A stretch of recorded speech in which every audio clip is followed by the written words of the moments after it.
আরে না, এটা একটা ধরো, কাজ ছিল। ও আচ্ছা, ব্যাগের মধ্যে সারপ্রাইজ আছে। হ্যাঁ দেখো না, সেকেন্ড চেনে।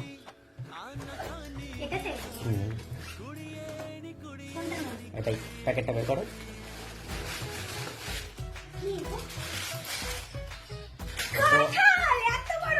বড় প্রাইমারি স্কুলের টিচার হলে এটা সুবিধা।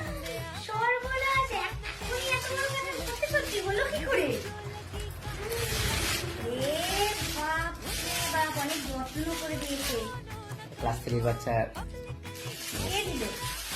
বিনা মানে একটা বাচ্চা আছে তার মা। চিনি খেতে হবে। থ্যাংক ইউ বিনার মা।